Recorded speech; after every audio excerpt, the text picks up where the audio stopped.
Hello, everybody. Hi, Stephen. Hi, everybody. Welcome to MRAdio, the weekly show focused on men's issues here in the UK. Yeah, I also hope that you're good, Stephen. Long time no see. I saw him about half an hour ago in Gender Parity UK in our meeting. So yeah, my name is Philip Tanser. I'm one of your two hosts. I'm the founder of Gender Parity UK, and I'm, as always, joined by the lovely, the unique, the extraordinary Elizabeth Hobson. Say hi, Elizabeth. Hi, Elizabeth. Great introductions. For some reason, Stephen, are you still here? Because for some reason you don't show up in our as our viewers. Oh, Were you kicked out? Well, I hope that we're online. I hope that people can watch us. Okay, so shall we start with our first topic? let's get stuck in. Okay. I like the getting stuck in bit. Off you go. Off you go. Sofa. Sofa. Sofa. I'm on the sofa. Is that how men usually talk to you, Elizabeth? Well, yeah, but usually, they address me personally, so it's more like wench, sofa. Okay, I'll keep that in mind. Okay, so our first topic of tonight is forced penetration. So, Elizabeth, what's forced penetration? It is when a man is actually there's definitions in this article from the States and Australia, I think, which are very appropriate. But yeah, it is being coerced or otherwise forced. There's some quite grotesque manners in which that can take place to penetrate a woman. Did you read the article? I did read the article. I was particularly interested when I found that it's referring to the work of Siobhan Ware. I saw her a few years ago at the Male Psychology Conference talking about this issue. So I think it might be her PhD research, but it's quite a hellish read, even just that article. And yeah. I do recall her presentation on it was fairly devastating. I'm just going to read the beginning of the article and some parts of the article. You're going to have to help me with the name. So, forced penetration. If a woman forces a man to have sex, is that rape? When a man has penetrative sex with a woman without her consent, that's rape. But what if a woman makes a man have penetrative sex with her without his consent? That's not rape under the law of England and Wales. But the author of a new study of the phenomenon says perhaps it should be. Some readers will find this story disturbing. Doctor, you say the name? Siobhan Ware of Lancaster University Law School carried out the first research into forced penetration in the UK in 2016-2017, gathering information from more than 200 men via an online survey. Her latest study, published this week, based on one-to-one interviews with 30 men between May 2018 and July 2019, explores in greater detail the context in which forced penetration occurs, its consequences, and the response of the criminal justice system. All the participants were anonymized, but I will call one of them John. And now I actually ain't gonna read this. It's a very harrowing description of a man who's been sexually assaulted repeatedly by his abusive partner, being forced to have sex, force-fed Viagra. He was tied while handcuffed to the bed. So it was really, really, really bad. So I jumped over his story, and I'm going to continue later on in the article, where it says aspects of John's story are repeated in the experiences of some of the other men Dr. Weary has interviewed. One of her findings is that the perpetrator in forced to penetrate, short FTP cases, is often a female partner or ex-partner. Her research focuses only on forced penetration involving men and women, and that the experience is frequently one element in a wider pattern of domestic abuse. The experience of disbelief is also mentioned by others interviewees. Quote, "You must have enjoyed it, or you'd have reported it sooner," end quote. One man says he was told by a police officer. Another participant said, quote, "We're scared to talk about it and embarrassed. And when we do talk about it, we're not believed because we're men. How can a man possibly be abused? Look at him, he's a man," end quote. Name? Oh, sorry. Where? Thank you. Ware's other findings include 1. Men are often ashamed to report forced to penetrate experiences. They may report domestic abuse without mentioning the sexual abuse. 2nd, the mental health impact can be severe, including PTSD, thoughts of suicide, and sexual dysfunction. Point 3. Some men report being repeatedly victimized. Some experienced childhood sexual abuse. Some had endured varying types of sexual violence from different perpetrators, including men. Point number 4. Many had overwhelmingly negative perceptions of the police, criminal justice system, and the law. One myth, name? Ware's research dispels is that forced penetration is impossible because men are physically stronger than women. Another is that men view all sexual opportunities with women as positive.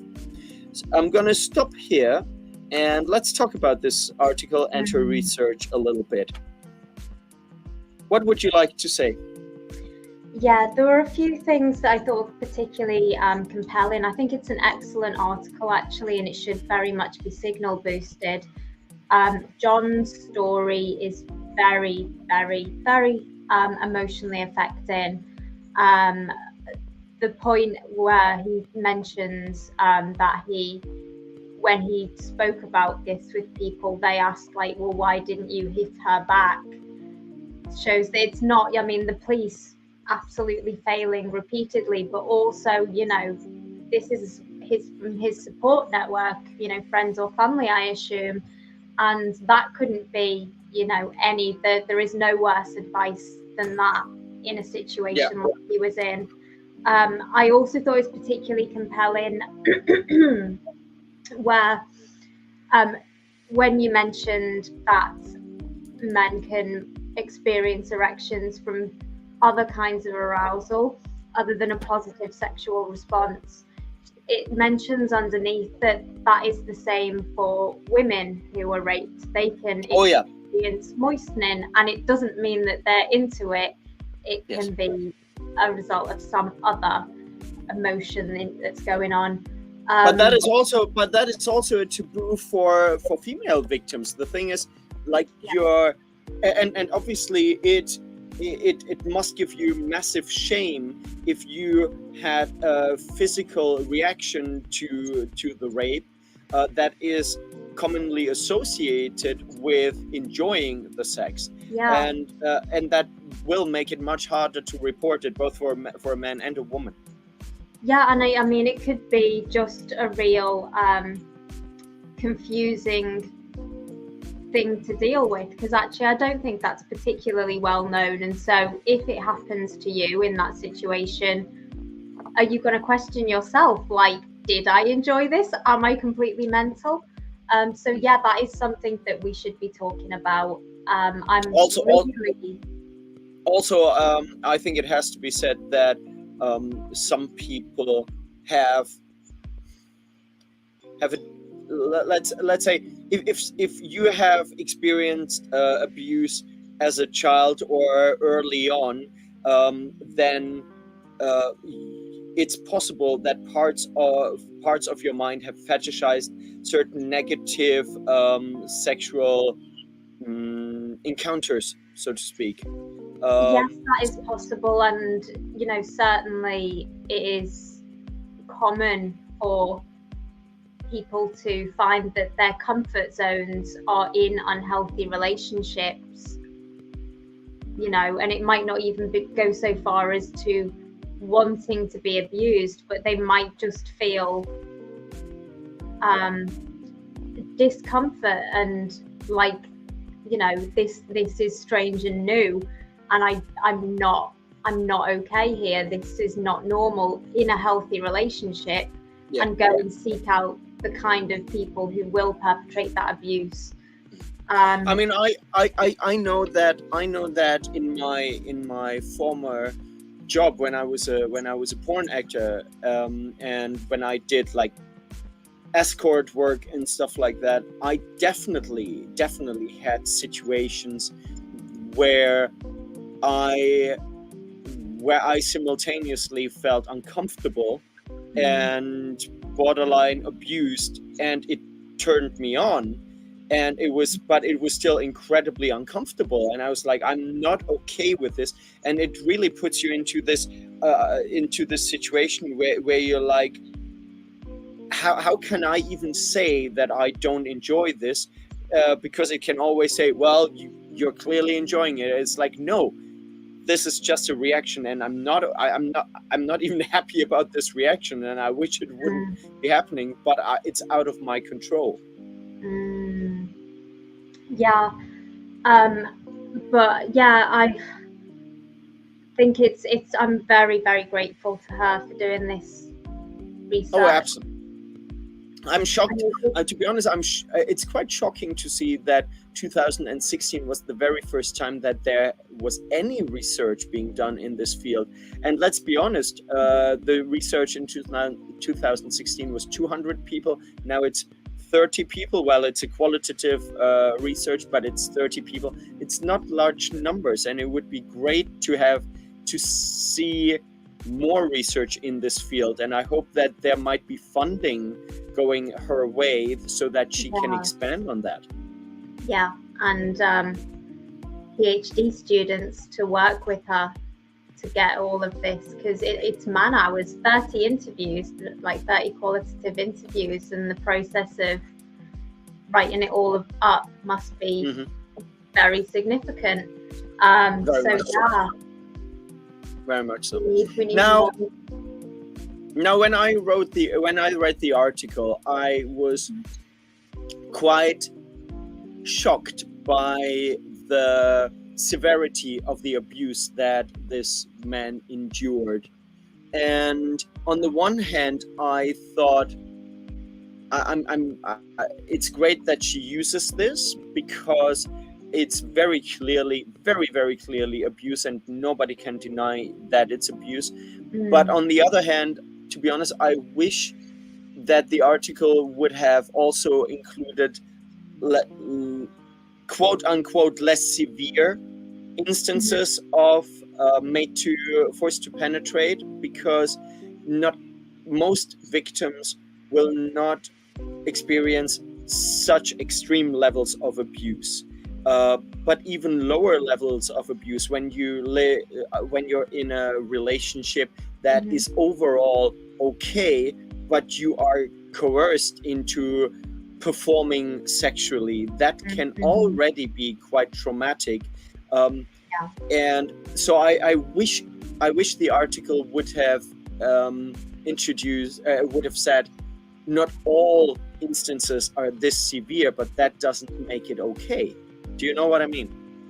Yeah, that's a very good point. I think this John's story was effective in that, as you say, no one with a heart can read that and fail to see just how awful it is, and how the force to penetrate was part of the abuse. You know, he's chained to the bed and fed Viagra. It's like there are no two ways about this. There is no excuse. You know, Andrea Dworkin couldn't make that okay. Still the patriarchy. Well, I'm sure the patriarchy made. I'm sure the patriarchy made Viagra. So. Of course, yeah.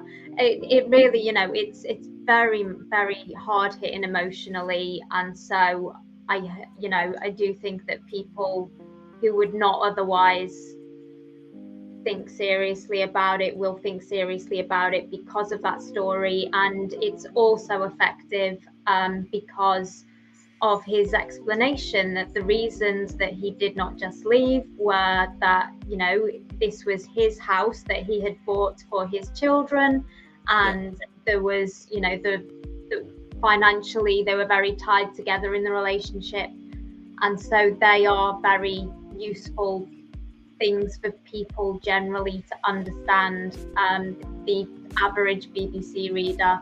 However, yeah, I think at least an acknowledgement that even if you're not actually tied to the bed and actually forced fed Viagra and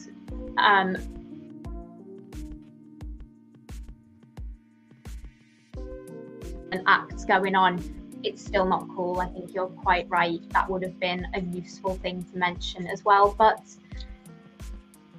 you know, it's something. It's in the BBC and it's being discussed seriously. So that's good. And yeah, just really pleased to hear that she's still working on all of this. It must be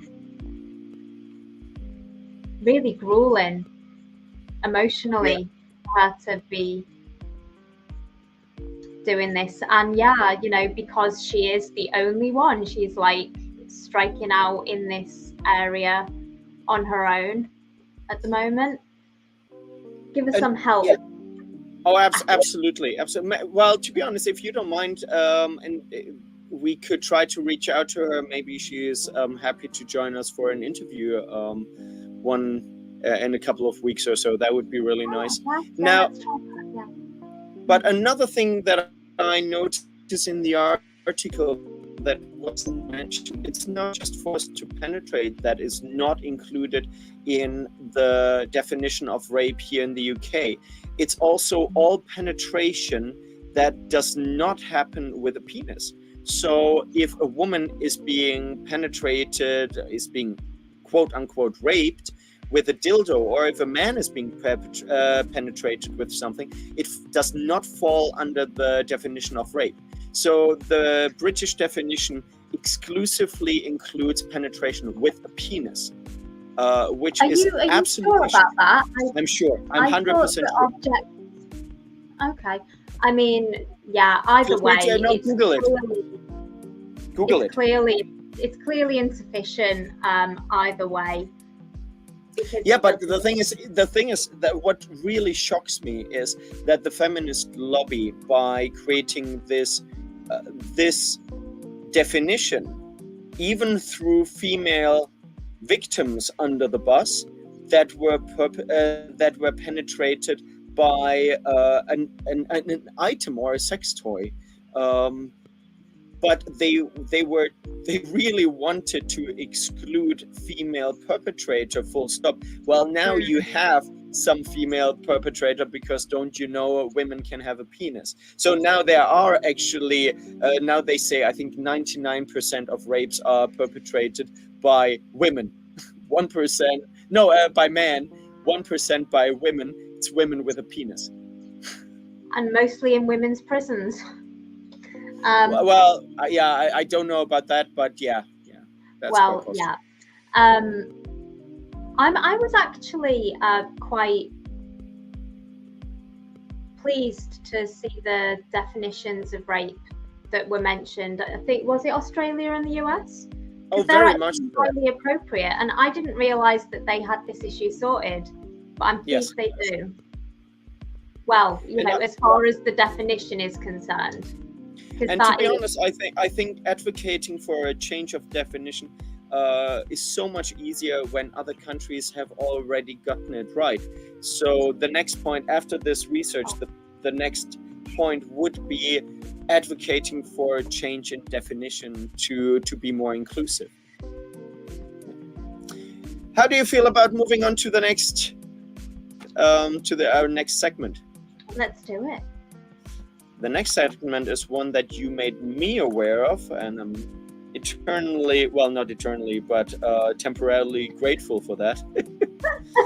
Yeah, let's not exaggerate.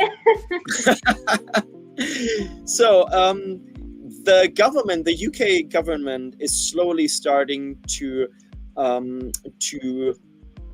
become aware of the fact that men exist, and I wouldn't be surprised if this inquiry into man's mental and physical health is due to the brilliant work of Mike Bell and the APPG on men's issues. So I wouldn't be surprised if this was kind of started due to the APPG, but I'm not 100% sure. Let's read into it. MPs to examine men's mental and physical health in new inquiry. The Health and Social Care Committee has launched a new inquiry with a focus on men's physical and mental health to understand the drivers behind higher levels of disease and the fall in life expectancy.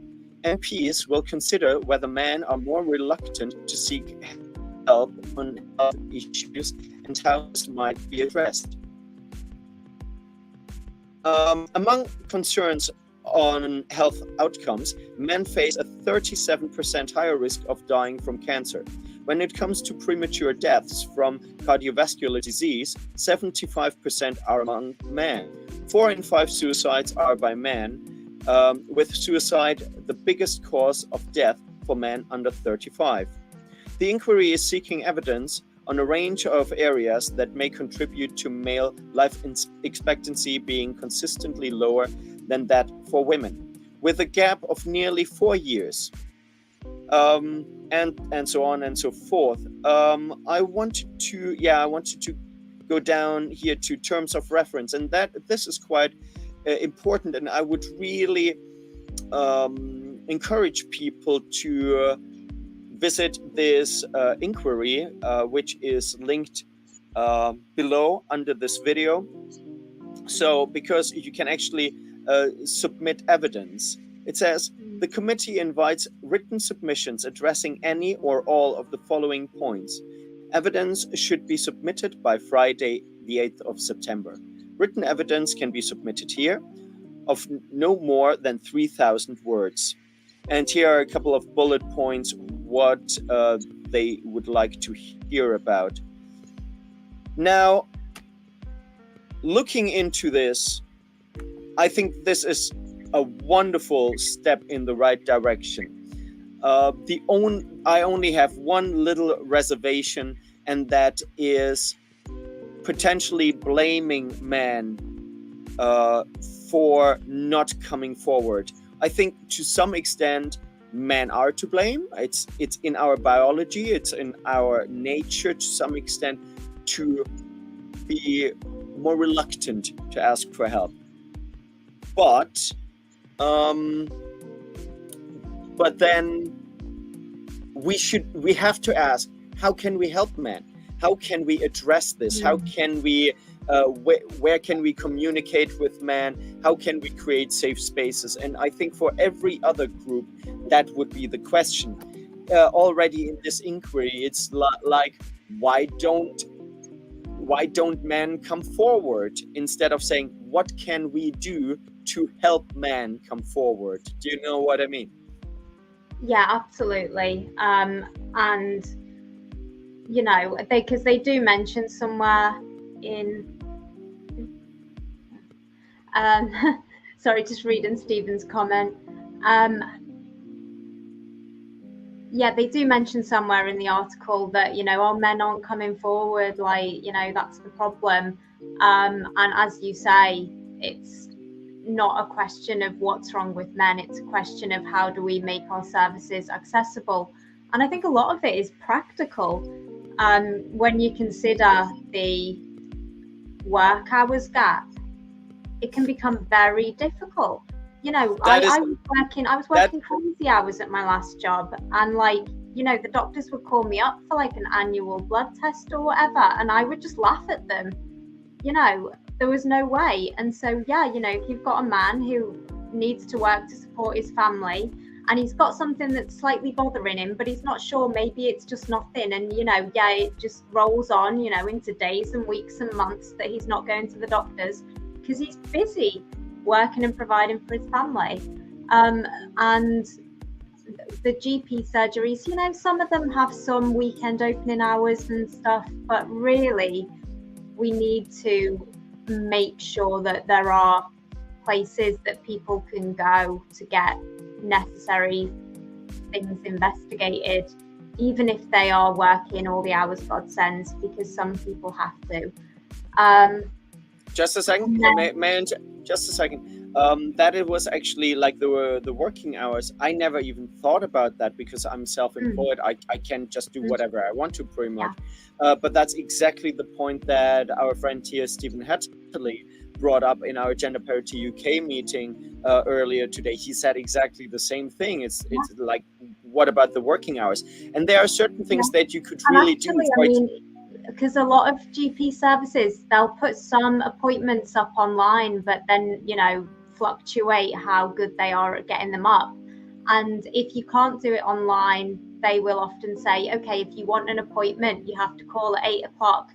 And at 8 o'clock, the phone line's jammed. And if a guy is at work, he can't sit on the phone for an hour just to be told, oh, sorry, everyone else has got there before you.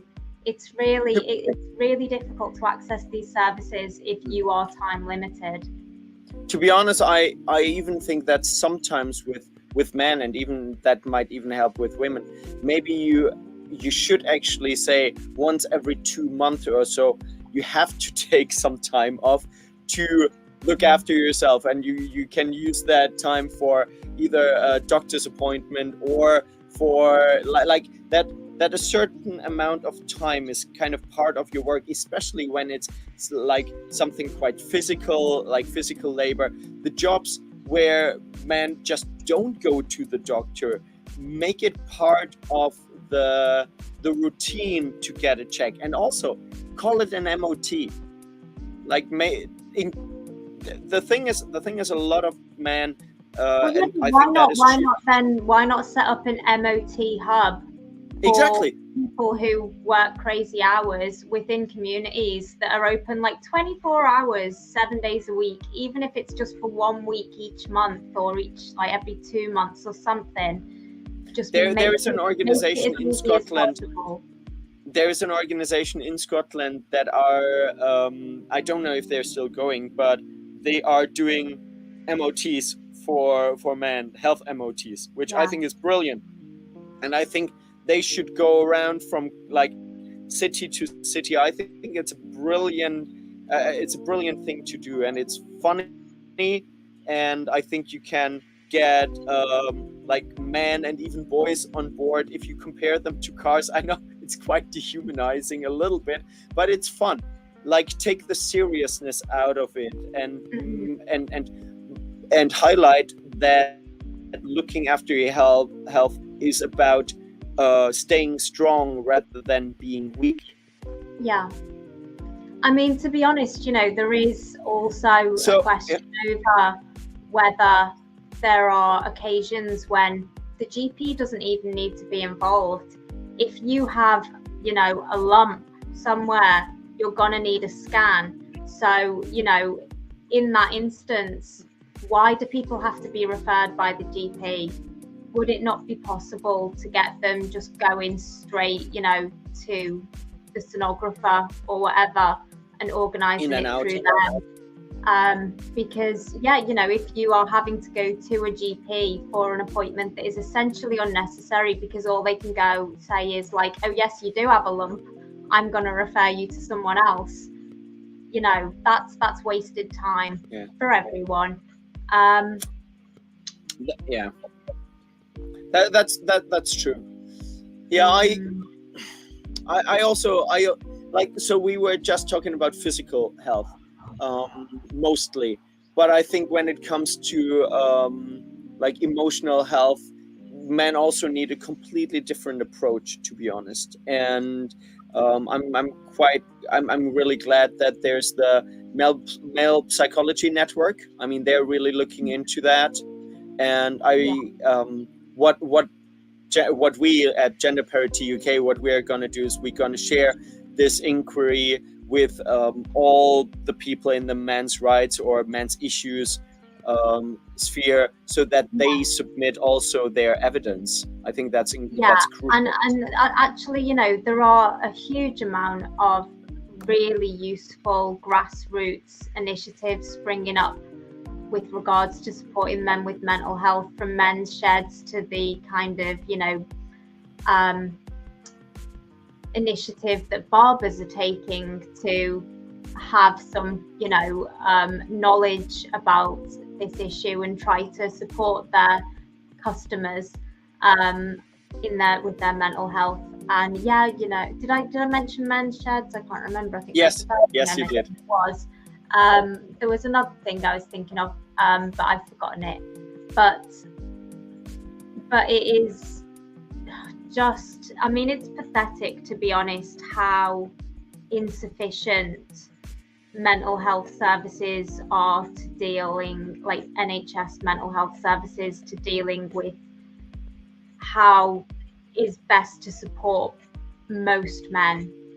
And I mean, it knocks onto women as well, women of certain personality types are not resonating with the very, it's like what's going on in schools, where all the kids are supposed to act like good little girls who will sit down at their desk quietly and copy down what they're supposed to do from the textbook or whatever.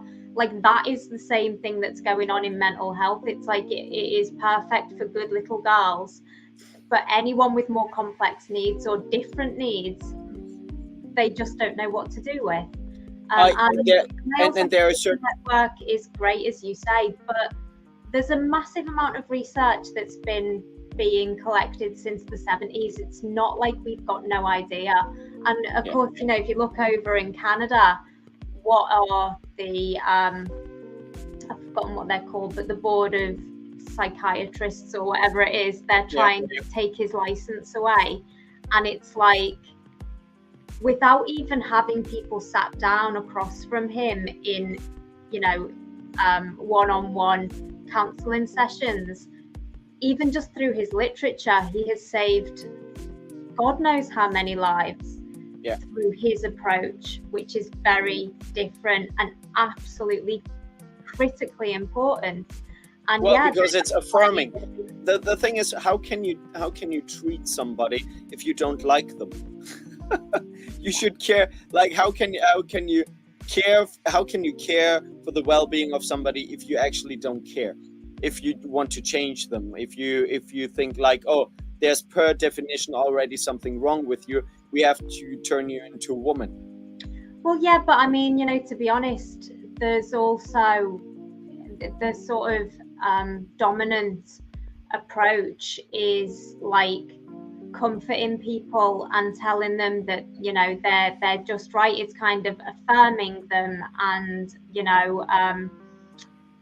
trying to build their self-esteem. And for some people that is what they need, or it's an appropriate step on the journey, but that falls very much flat for a lot of people. If people, I mean, who is actually all right and fulfilling their potential? Like, no one's actually that, are they? And so I think a lot of people, but particularly men, resonate much better with the kind of Petersonian message, which is like, no, you could be much more than you are, and you should start working on it, you know. And you don't have to be harsh about how that process happens. You know, Peterson isn't. He's like, take the small, you know, commit yourself to the minimum possible improvement that you can make on a daily basis, and incrementally that will grow exponentially. And so many people find that it absolutely does, and that makes life tolerable. Getting slightly better at a slow rate over time makes it bearable, makes the pain bearable. And you know, then you find yourself in a much better position. Whereas, you know, if you are, you know, the kind of dominant approach, you're just like, you shouldn't feel so bad about yourself. Like, that's really not helpful, because you do. What do you do with that information? Like, okay, so not only do I feel awful, but I am wrong for feeling awful, because I should feel all right about myself. It's like, Jesus, come on, people. So yeah, I mean, there is just I find actually there are certain types of interact when people interact with me in a certain type. I find it very patronizing. I want to be talked to like an adult, and if somebody says, "Oh, you're amazing," like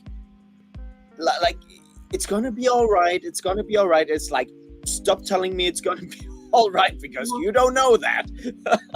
Yeah. So, shall we move on to the next one?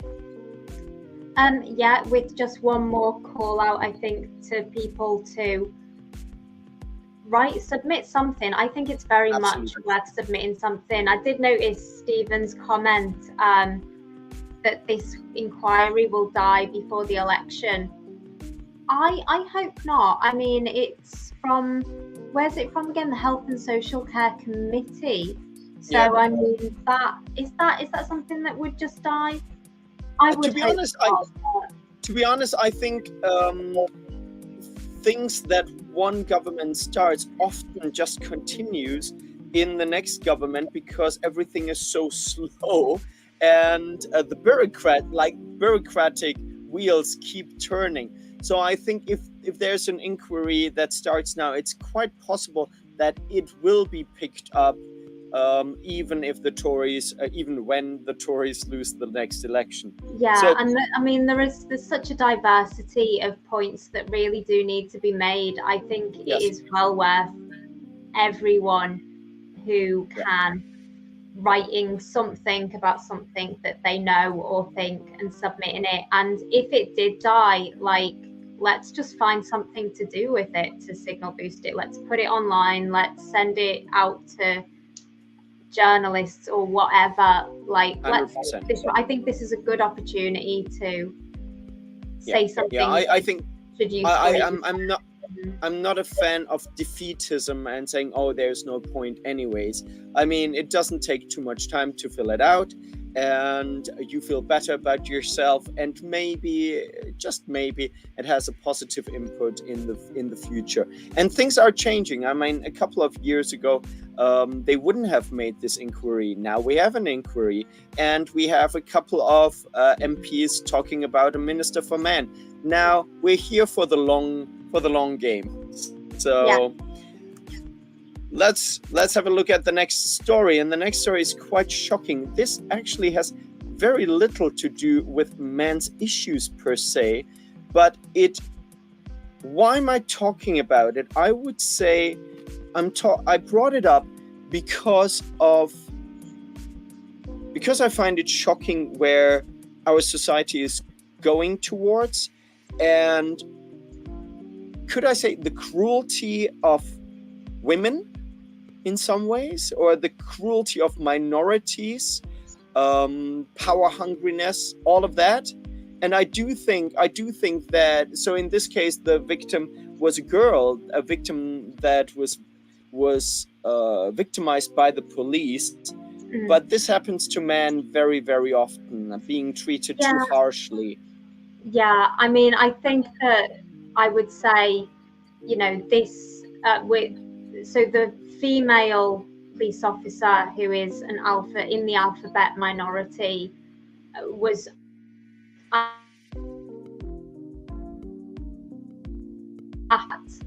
the structure of, authority and procedure within the police that she's, department that she's working with, went with it. It's like, you can have cruel people of every, what's the word? Every trait. Like that's really not particularly to do. I mean, we do. Just a second. I'm just gonna read out some of the articles so that people are informed what we're talking about. So the headline reads: The moment 7 officers drag an autistic girl, age 16, kicking and screaming from Leeds home for committing a quote-unquote hate crime after she told a female cop, quote, "You look like my lesbian nana." Police have been accused of heavy-handedness after an autistic teenage girl was arrested by 7 officers, after saying a female officer looked like her lesbian nana. The 16-year-old girl, who also suffers from scoliosis, had been driven to her home in Leeds, West Yorkshire, by officers after midnight, when she allegedly made the comment. Now, I'm just going to fill in something so we don't have to read the whole article. Apparently, what happened was that one of the relatives of the girl called the police and said, "I'm concerned about this girl. She is still out and she might be under the influence. Could you please bring her home?" So the police brought her home, and then the girl said about one of the officers that she looked like her lesbian nana. So that's just to fill people in. She was later dragged away screaming in the early hours of Monday morning, having been served a quote-unquote homophobic public order offense. The incident was recorded by the girl's mother, who uploaded the footage to TikTok. The mother posted, "This is what police do when dealing with autistic children. My daughter told me the police officer looked like her nana, who is a lesbian." I'm gonna play the video. It's difficult to understand what they are saying, but later on in the article there's a transcript.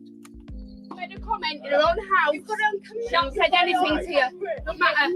Don't matter. She's getting arrested. She's getting arrested. Why are you doing this comment? Don't worry. She hasn't done anything. She's autistic. I don't care.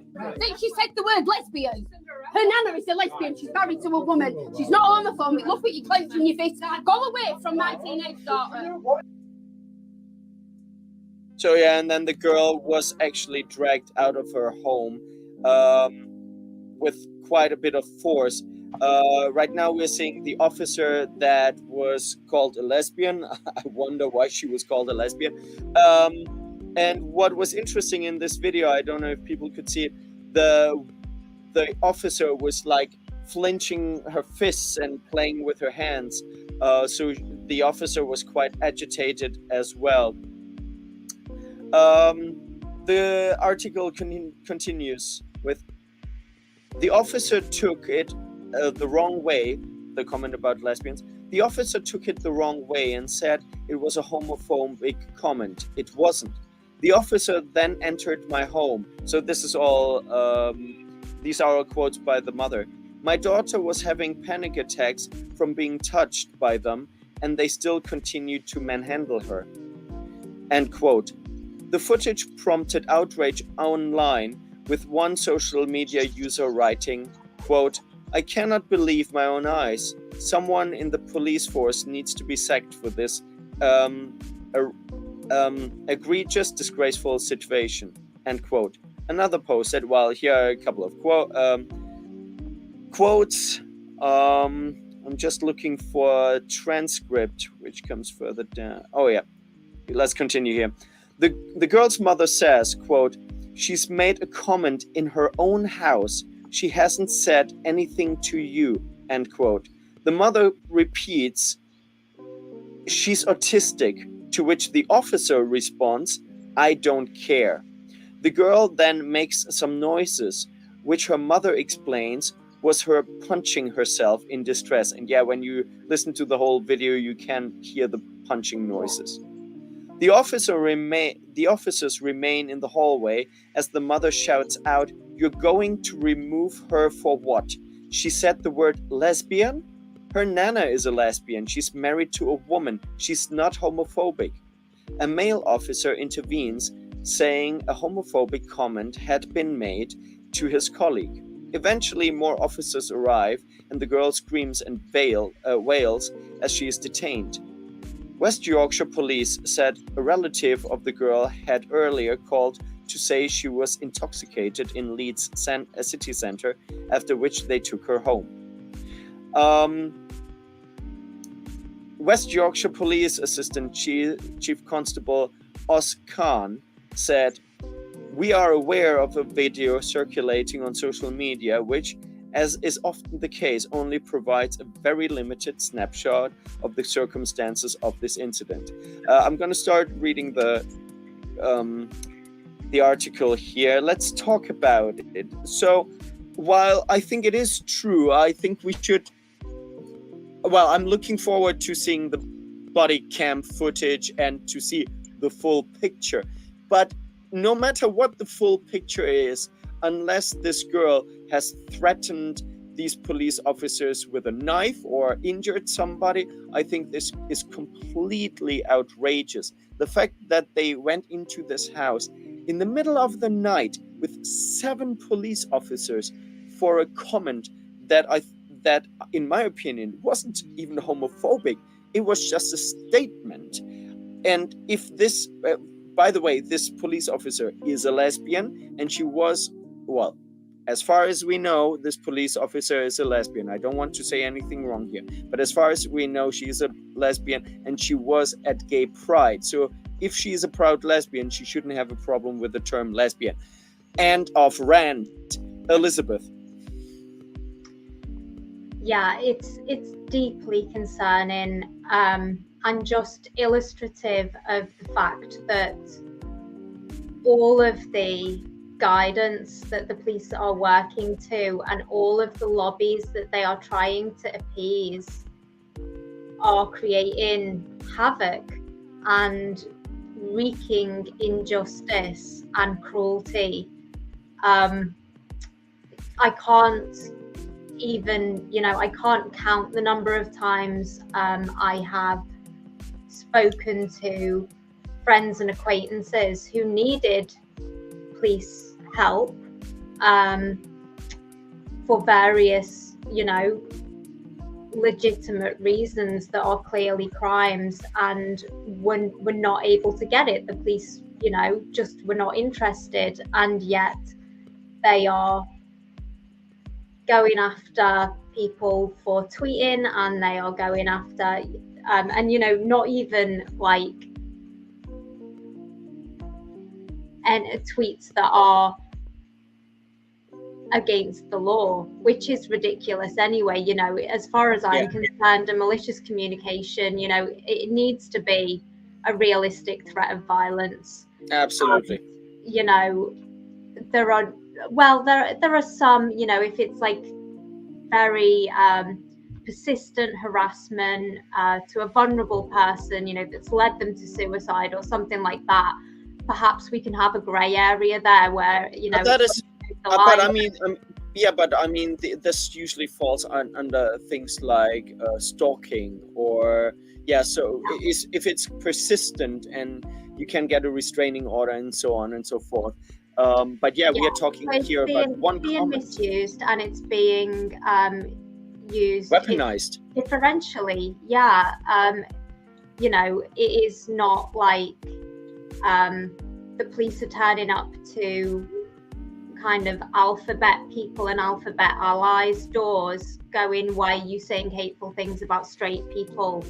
you know, and obviously there are a whole range of kind of political, ideological standpoints that are acceptable, you know, and it's acceptable for the Just Stop Oil people to prevent ambulances getting to hospitals and people getting to work, and it's acceptable for Black Lives Matter protesters to be on the streets in big groups unmasked when everyone else was in lockdown, you know, even the Sarah Everard vigil.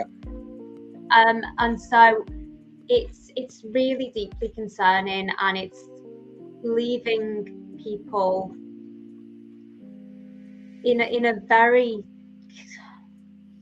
like, we don't there's no clear definition of where the law lies. It is just being used as and when. And I think we see that, and it's not just the police, but it's also the justice system. Obviously, here in the UK, if you're a man, you per definition pretty much get a longer sentence. So this bias, the fact that laws are not evenly applied, the fact that there's just too much power in the hands of certain institutions. We see where this can lead to in America with the people that protested at January 6th, when people went into the Capitol.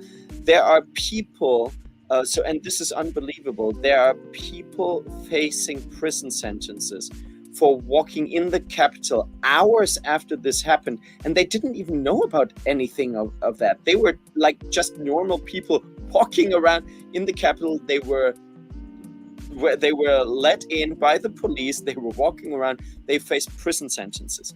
This is absolutely insane. Yeah. And I think, you know, the lack of clarity, I don't know, maybe it is just because it's emotionally driven, not logically driven, but it kind of feels like if what they were going for was to make people just feel so insecure that we self-censor and we inhibit ourselves just in case, then it would be effective.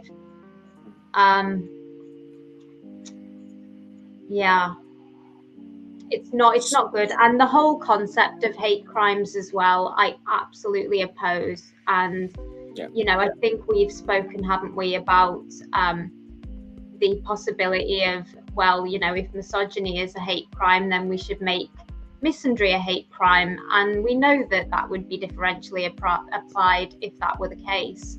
Yeah, but even if it wasn't, it's like, I don't want to go to the place where we can be criminalized, even if we do hate men, hate women, you know, even if we're homophobic, unless we are presenting a threat or, you know, a serious nuisance to people, what is in our souls it's between us and him up there. It's not police matter.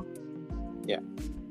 Now, what you said a moment ago, you said it's emotion driven, not fact driven, and that leads me to the last segment of tonight, and I'm interested in your opinions. So just a second, let me open the new tab. It was a tweet that I saw, a tweet by Sydney Watson. Do you know? I assume you know Sydney. Yeah, I'm aware of her. Yeah. Okay, so Sydney Watson, she has been very active in the, I would say, conservative sphere. She also, I would say, as far as I know, she's an anti-feminist. Yes, I've seen some anti-feminist content from her. Yeah, so she's an anti-feminist. But she posted something today. She posted, getting real tired of the anti-female rhetoric being espoused by some people and groups on the right wing. Everything you dislike about feminists and the way many portray men is exactly what you're becoming yourselves, but with respect to women. Cease. Yeah, I want to hear your opinion. It's hard to have an opinion without sources cited. Well, you could, for example, having the opinion, have you seen anything? Have you noticed certain issues? You know, broadly speaking, not really, no. Okay, so for context, and I hope that, so she was on a show with a guy called Elijah Schaffer. I love Elijah Schaffer. I love his YouTube channels. Slightly offensive. It is offensive. But she did the show with him, and I would say that he's unfiltered. I think he has certain issues maybe here and there where he also says certain things about, for example, non-white people or women in quite an unfiltered way, which really can come across as offensive. Mm-hmm. Is he wrong though? Usually not, but yeah, I cannot. Right, okay, I get the context.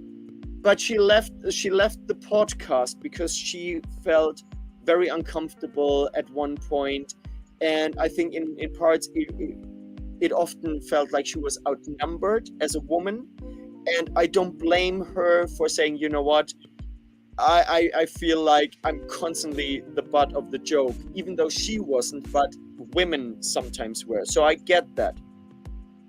And I do think that there is growing resentment towards women as a group. And I want to ask the question, is that justified? So, I mean, with regards to that specific context, if that's what led to it, there's a clip of Frank Zappa being interviewed somewhere online that I really love, because he's being asked about the misogyny in his music. Wow. And he's like, hey, you know, have you listened to any of the portrayals of men in my music? Like, everyone, all of the characters in his comedy records are ridiculous in their own way, and terribly flawed and just awful. And he then goes on to say, you know, if women want to be equal, they need to take their lumps like men. And that is where I stand on the issue. You know, it's another case of, I don't want to live in a society where you can't tell jokes, because ultimately I think that all that does is divide us on, you know, a sort of fundamental and very important personal level. You know, there are a lot of people, you know, especially when I was working in care and I'd talk to the you know, the clients who are all elderly, and you know, they would express that they, when they were younger and until fairly recently, they were happy to talk to anyone, any color, any sex, any sexuality, whatever. But now they are worried that they will offend someone, and you know, they're scared to ask someone where they're from. They want to know where someone's from because they're interested to find out who this person is and what are your life experiences, and let's compare them, because that's how you learn and connect with people. But you know, it now is a minefield. You may well find yourself being visited by West Yorkshire Police or some other idiots telling you that your, you know, genuine interest in a human being is hateful. To be honest, I think that what Sydney is talking about goes deeper, and I would be surprised. I think that it's not just criticism towards feminism, because she herself criticizes feminism, but especially in America, I have seen a lot of women on the conservative and libertarian side recently talking about being happy to give up the vote. Pretty much saying, I think we women don't deserve this power because we clearly can't handle it. Since we've been in positions of power, a lot of things gone south. And I do think that there is a movement of inequality growing towards women, whereas like I don't think that. So there are certain people that want equality, and that's like, look, you treated men really poorly, can we please treat each other nicely? But there is another movement growing saying, we love women, but they can't handle the power, and we have to remove them from certain parts of society that hold power. And I think that is what Sydney Watson is referring to.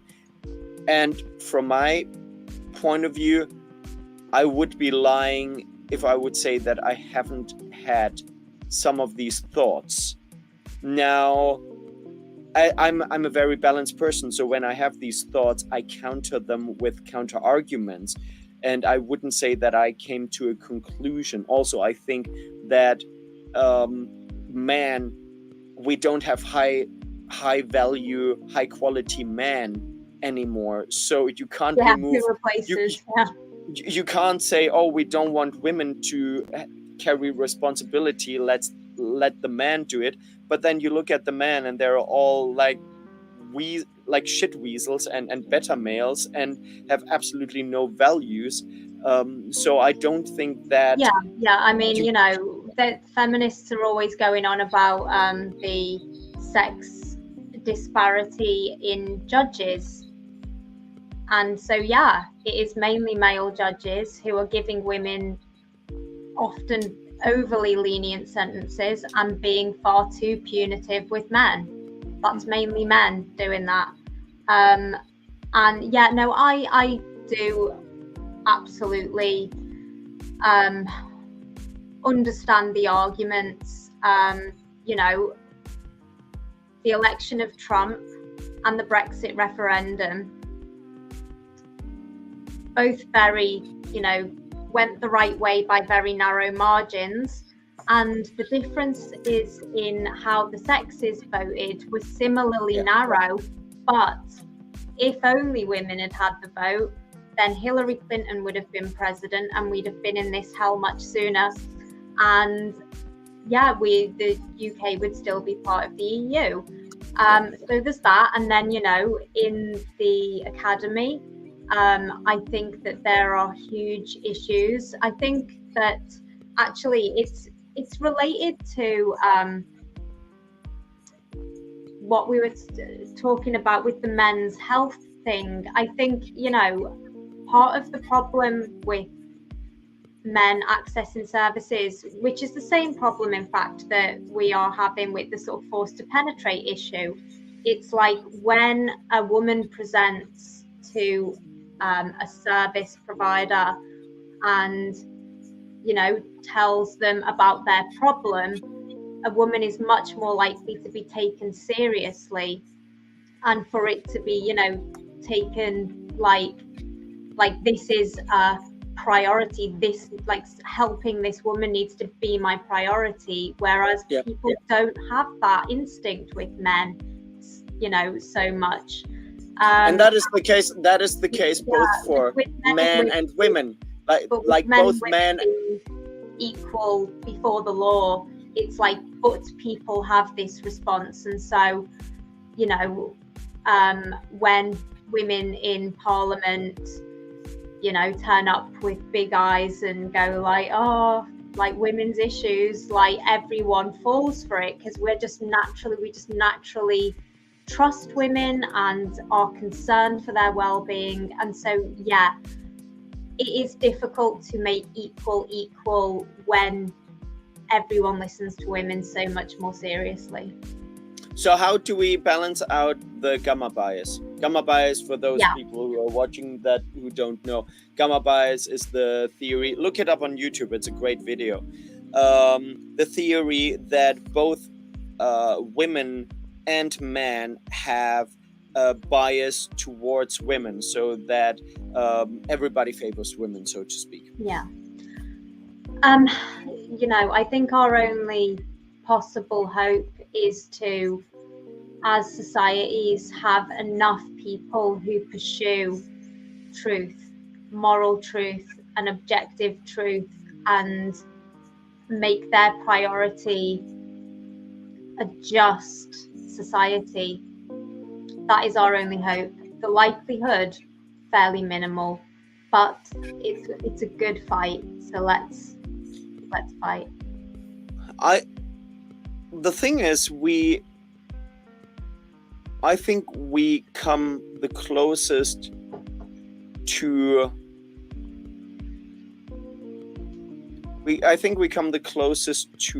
who we should be when we struggle. I think when times are really, really tough, we can excel at being our natural selves, and I think men grow into the role as the provider, protector, taking on certain responsibilities, and women fall into the category of caring and looking after the kids and the family, and these are natural roles that don't have different value. It's not, the man is not better than the woman, and the woman isn't better than the man. And when you look at we're both Christians, when you look into the Bible is not misogynistic at all. It just highlights that men and women are different, but that and it even highlights, and that is so funny, from thousands of years ago, it highlights different issues that men and women face, and it's exactly the same as today. But it also does highlight the proper like presentation, or the proper manifestation of our innate kind of sex characters. And so, you know, if you look at Exodus, there are loads of women who really step up to the plate and do what women should do. So you've got the Moses's mother gives him up to the world, you know, trusting she has to do this to save him, and she has to trust in the fundamental good ordering of the universe to not kill him, and you know, and in his innate divinity to turn him into a good man. And then he is saved by the Pharaoh's daughter. And you also have the midwives are told to kill all of the sons, but they fear God more than they fear the Pharaoh, so they refuse. And this is, as you say, it's the care, the proper manifestation of femininity is caring for the next generation of humans, and the males, you know, are to struggle to be heroes, and they're the kind of, you know, they instrumentally save everyone from tyranny, but it never would have been possible had the women not been brave and good in the beginning. Could when I listen, could you imagine a superhero movie with a female lead where she's actually a good person and caring? That would be a shocker, wouldn't it be? I would love to watch that. Ellen saves the cat. No, I mean like a proper superhero movie where but actually a likable woman, because they all the Dread. Yeah? No, wait. Yeah, no, Dread, because I mean, Cass Anderson has like psychic abilities, so I'm going to call that super. And she uses, and I've always loved that about Judge Dredd as well, that most of the side judges are women, and it's women do have that, you know, tend to have a higher empathizing quotient. So in a scenario where some people have mutated to have these psychic abilities, more of them would be women. And it's not, it's not a complete like sex segregation. There are normal rank and file judges who are women, but less, and there are side judges who are men, but it's a smaller proportion, and that is precisely what it would be.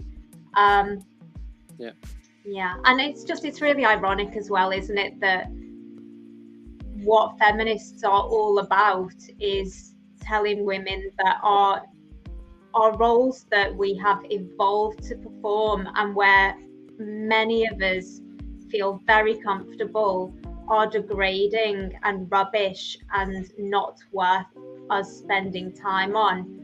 And the stuff that men do, that's the good stuff. Oh yeah. But we're the misogynists if we say maybe we should just let women, or, as Claire Booth Lewis said, time to let Mother Nature decide what women will do, what they want to do. That is what they should do. Something like that. That was a paraphrased version, but that was a wonderful end quote, so to speak. It was a pleasure talking to you again tonight. As always, we're gonna end this episode of MRAdio with a little prayer. We would ask you guys to share the content, share the video, like and subscribe, and I hope to see you next week, same place, same time. Elizabeth, would you do us the honor to say a little prayer for us? Yeah, I don't know if I've said this one here before, but I say it a lot because I'm very into universal truth and morality, and this is what this means to me. It's very short.